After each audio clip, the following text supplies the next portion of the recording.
नमस्कार दोस्तों, जय हिंद। आप सभी का स्वागत है। आज मैं आपके समक्ष वसंत भाग 3 से कामचोर पाठ लेकर आया हूँ। कामचोर का अर्थ होता है आलसी। यह कहानी आलसी बच्चों के बारे में है। बच्चे अक्सर काम से जी चुराते हैं। उन्हें खेलने, कूदने और मस्ती करने में बड़ा आनंद आता है। इस पाठ के माध्यम से यह बताया गया है कि काम करने के लिए समझदारी, सही दिशा और सही तरीका सिखाना बहुत ज़रूरी होता है। काम सही तरीके से न होने पर घर वालों को क्या क्या परेशानियों का सामना करना पड़ता है। चलिए पाठ प्रारंभ करते हैं। बड़ी देर के बाद विवाद के बाद यह तय हुआ कि सचमुच नौकरों को निकाल दिया जाए। आखिर मोटे मोटे किस काम के हैं? हिलकर पानी नहीं पीते। इन्हें अपना काम खुद करने की आदत होना चाहिए। कामचोर कहीं के।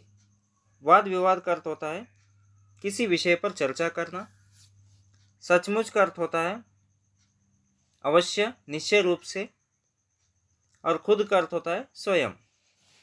लेखिका के घर में बच्चों के काम न करने को लेकर के बहुत बड़ी चर्चा होती है और उस बड़ी देर चर्चा करने के बाद यह निर्णय लिया जाता है, यह फैसला लिया जाता है कि अवश्य या सचमुच नौकरों को निकाल दिया जाए।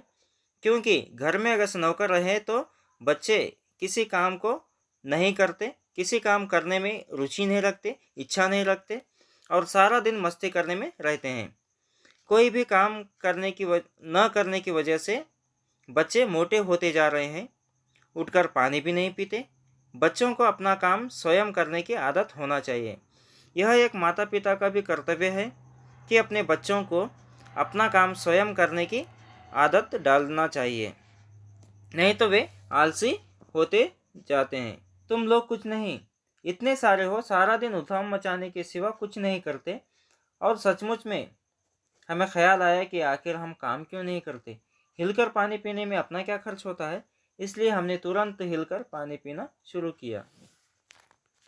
यहाँ पर उधम का अर्थ होता है मस्ती करना, हल्ला मचाना, शोर करना। और सिवा का अर्थ होता है उसके सिवा, उसके अलावा, उसके अतिरिक्त, उसके बिना। और सचमुच का अर्थ होता है अवश्य, निश्चय रूप से। और ख्याल का अर्थ होता है कि कल्पना आना, ध्यान में आना, सोच और विचार। तुम लोग इतने सारे हो लेकिन कोई भी काम नहीं कर सकते, कोई भी काम ठीक से नहीं करते। सारा दिन मस्ती करना, हल्ला मचाना, शोर करना, इसके अलावा कुछ नहीं करते। मम्मी पापा इस तरह से गुस्सा करते हैं कि सारा दिन शरारत करते रहते हो, कोई काम नहीं करते, किसी काम में किसी की भी मदद भी नहीं करते। इतना कहने के बाद तब बच्चों को एक कल्पना आती है, कब सोच आती है, कभी विचार आता है। तब बच्चों कहते हैं आखिर हम काम क्यों नहीं करते। उठकर हम पानी पीने में हमारा क्या खर्च होता है। हिलने में धक्का मुक्की भी लग जाता है। हम किसी के दबल तो थे नहीं, कोई धक्का दे तो सह जाए। लीजिए, पानी के मटकों के पास ही घमासान युद्ध हो गया। सुराहियां उधर लुढ़क गई, मटके इधर गए, कपड़े भीगे सो अलग। दबल का अर्थ होता है किसी के दबाव में नहीं आना और किसी का प्रभाव नहीं गिरना, किसी के वश में ना होना। और सह सह का अर्थ होता है कि सहन करना। घमासान युद्ध का अर्थ होता है कि लड़ाई करना, संघर्ष। जब बच्चे एक साथ ही एक काम को करने के लिए जब निकल पड़ते हैं, जब एक काम करने के लिए जब चले जाते हैं, तब आपस में धक्का मुक्की प्रारंभ हो जाता है। अब वे किसी से डरने वाले तो थे नहीं और कोई धक्का दे तो उसे सहन भी कर जाते। अब पानी पीने के मटकों के पास ही एक भयानक एक संघर्ष होता है। उनके सभी के बीच में एक धक्का मुक्की होता है। सब बच्चे आपस में झगड़ा करते हैं, लड़ाई करते हैं। वहाँ उस जगह पर, उस स्थान पर जो कुछ भी सामान था वो सारा का सारा बिखर जाता है। जैसे कि सुराहियाँ थे, मटके, सब इधर उधर बिखर जाते हैं। सबके कपड़े उस लड़ाई में भीग जाते हैं। यह भला काम करेंगे? अम्मा ने निश्चय किया। कैसे करेंगे, कैसे नहीं? देखो जी, जो काम नहीं करेगा उसे रात का खाना हरगिज नहीं मिलेगा, समझे? यह लीजिए, बिल्कुल शाही फरमान जारी हो रहे हैं। और निश्चय का अर्थ होता है अवश्य, हरगिज का अर्थ होता है बिल्कुल। शाही फरमान का अर्थ होता है किसी राजा या सम्राट द्वारा जारी किया गया एक आदेश होता है। लेखिका की माता ने जब देखा कि बच्चे काम के नाम पर लड़ाई झगड़ा कर रहे थे और पूर्वज या बड़ों ने कहा कि यह बच्चे काम नहीं कर सकते, तब लेखिका की माता ने कहते हैं कि बच्चों को अपना काम स्वयं करना पड़ेगा। जो काम नहीं करेगा उसे रात का खाना बिल्कुल नहीं मिलेगा। जब लेखिका कहती है कि ये माता जी का एक आदेश है, शाही आदेश है, इसको सभी को पालन करना ही होगा। जो लोग पालन अगर से नहीं करेंगे उससे क्या होगा, रात का खाना बिल्कुल नहीं मिलेगा। हम काम करने के लिए तैयार है, काम बताया जाए। हमने दुहाई की।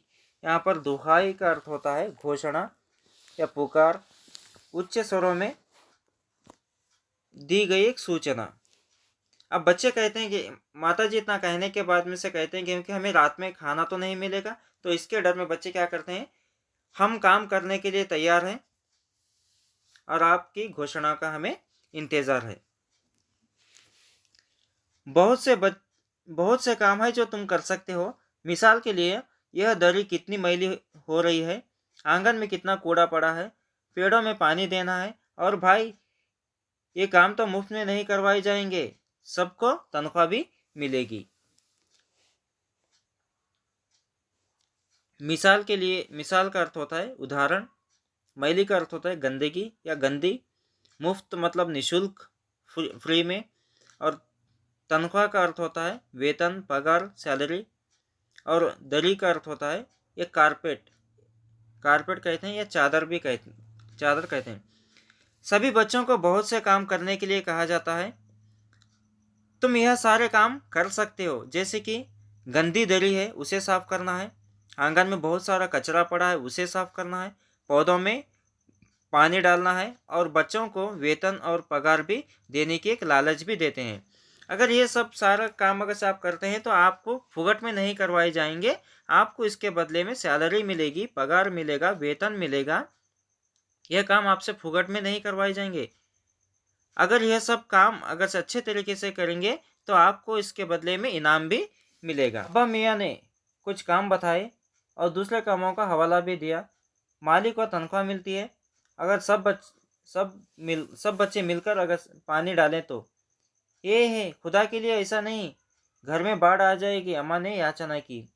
फिर भी तनख्वाह के सपने देखते हुए हम लोग काम पर तुल गए। यहाँ पर हवाला का अर्थ होता है कि उल्लेख देना या रेफरेंस देना। बाढ़ का अर्थ होता है हमारे घर में अगर से जितना भी पैसा है, सारा का सारा पैसा खर्च होने पर हमारे घर में क्या आ जाती है, बाढ़ आ जाती है या गरीबी आ जाती है, उसे कहते हैं। या ज़्यादा बारिश होने के कारण भी क्या हो जाता है, हमारे गांव में बाढ़ आती है ना। सो उसी तरह से घर में सारा पैसा खर्च होने के बाद घर में बाढ़ आ जाती है। याचना का अर्थ होता है प्रार्थना करना, ईश्वर से याचना करना, निवेदन करना, मांगना। और काम पर तुल जाने का अर्थ होता है कि काम के लिए तैयार होना, काम पर लग जाना। अब्बा ने बच्चों को कुछ काम करने के लिए बताते हैं और दूसरे कामों का भी उल्लेख देते हैं, हवाला देते हैं, रेफरेंस देते हैं। और उनसे कहते हैं कि काम को अच्छी तरीके से कैसे करना है यह भी बताते हैं। अगर सब बच्चे मिलकर पौधों में अगर से पानी डाल दिए तो सभी बच्चों को वेतन भी मिलेगा। ये काम सारे फुकट में नहीं करवाए जाएंगे, इन सब के लिए आपको वेतन भी मिलेगा। इतना सुनते ही माता जी कहते हैं कि भगवान के लिए ऐसा मत कहो, अगर से हम इन बच्चों को अगर से हम वेतन दिए, सैलरी दिए, पगार अगर से दिए तो हमारे घर में ही बाढ़ आ जाएगी। हमारे खुद के लिए घर में पैसे नहीं हैं तो इन बच्चों के लिए कहाँ से ला कर देंगे। इस तरह से मत करो। भगवान से प्रार्थना करते हैं, भगवान को याद करते हैं कि और बोलते हैं कि अगर इन बच्चों को हमें वेतन दिया जाए तो हमारे घर में बाढ़ आ जाएगी, क्योंकि हमारे घर में पहले ही पैसे नहीं हैं। थोड़ा बहुत जो पैसा बचा हुआ वो अगर से इन बच्चों को वेतन दिए तो हमारे घर में क्या हो जाएगी, गरीबी आ जाएगी। यह बच्चे बहुत बदमाश हैं, क्योंकि इन्हें नहीं लगता कि बच्चे बिल्कुल एक जगह बैठकर कुछ नहीं करते, क्योंकि ये वैसे में तो बच्चे बहुत बदमाश है, शरारती है, पता नहीं ये क्या क्या कर बैठेंगे। फिर भी बच्चे क्या करते हैं, पैसों के सपने देखते हुए काम पर जुट जाते हैं। एक दिन फर्श पर जो बहुत सारे बच्चे जुट गए, चारों ओर से कोदे पकड़कर झटका शुरू किया। 2-4 ने लकड़ियां लेकर धुआंधार पिटाई शुरू कर दी। यहाँ पर फर्शी का अर्थ होता है जो फर्शी दरी, मतलब जो फर्शी पर बिछाने वाली जो चादर होती है उसे कहा जाता है। और धुआंधार का अर्थ होता है कि जोरदार, धमाकेदार, बहुत तेजी से। एक दिन फर्श पर बहुत सारे बच्चे इकट्ठा हो जाते हैं, जमा हो जाते हैं, और फर्श पर बिछाने वाली जो चादर होती है उस चादर को चारों तरफ कोने पकड़कर झटका देना प्रारंभ कर देते हैं। और उसमें से 2-4 बच्चे मिलकर 2-4 लकड़ियों से उस चादर के ऊपर जोर जोर से पीटना प्रारंभ कर देते हैं ताकि उस दरी में की सारी गंदगी साफ हो जाए। सारा घर धूल से अट गया। खांसते खांसते सब बेदम हो गए।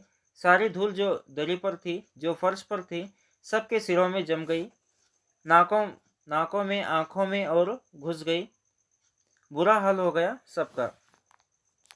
यहाँ पर अट का अर्थ होता है धूल से भर गया हो। बेदम का अर्थ होता है निर्बल, उसमें जिसमें दम ना हो। सभी बच्चे फर्श पर बिछाई जाने वाली चादर को पकड़कर धूल निकालने के लिए उस चादर पर डंडे बरसाते हैं, लकड़ियों से मारते हैं। तब वो सारा घर धूल से भर जाता है। सभी बच्चे खांसते खांसते बेदम हो जाते हैं, निर्बल हो जाते हैं।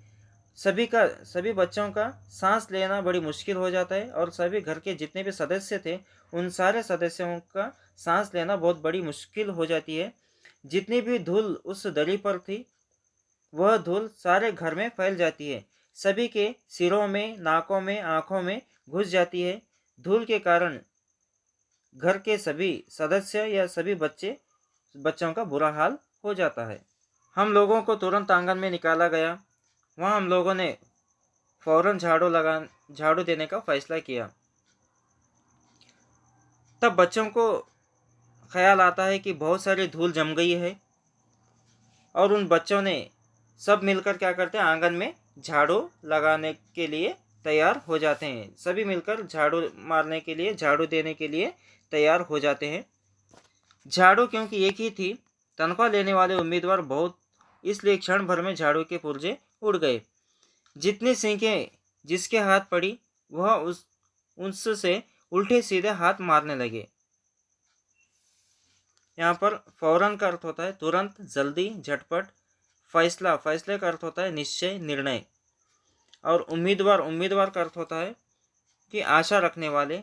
और एक क्षण का मतलब अर्थ होता है एक पल में, एक सेकंड में। और बुजुर्ग का अर्थ होता है बड़ा, बूढ़े, वृद्ध।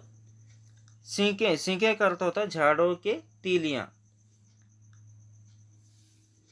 सभी बच्चों को तुरंत आंगन से बाहर निकाल देते हैं। बहुत सारी धूल को देखकर बच्चों ने वहां पर तुरंत झाड़ू लगाने का निर्णय लेते हैं, निश्चय करते हैं कि झाड़ू केवल एक ही थी और वेतन लेने वाले बहुत सारे उम्मीदवार थे। इसलिए एक दूसरे के हाथ झाड़ू को छीनने में क्या होती है, पल भर में झाड़ू क्या हो जाती है, टुकड़े टुकड़े हो जाती है। जिसके हाथ जितनी भी झाड़ू की तीलियां लगी वह उन तीलियों से उल्टे सीधे झाड़ू मारने प्रारंभ कर देते हैं। और अम्मा ने सिर पीट लिया, भाई ये बुजुर्ग काम करने दे तो ही इंसान काम करें, जब जरा सी बात पर टोकने लगे तो बस हो चुका काम। यहाँ पर इतना सारा देखने के बाद में अम्मा क्या करते हैं, सर पर हाथ रखकर कहते हैं, भाई ये बुजुर्ग खामोश क्यों नहीं बैठते? अगर से बुजुर्ग अगर से काम करने दें तो बच्चे काम करेंगे ना। ये बड़े लोग, ये बूढ़े लोग खामोश नहीं बैठते, छोटी छोटी बातों पर क्या करते हैं, बच्चों को टोकते रहते हैं। सो इसलिए बच्चे काम नहीं करते। इनको प्यार से काम लेना होता है, छोटी छोटी गलतियों पर इन्हें नहीं टोकना चाहिए।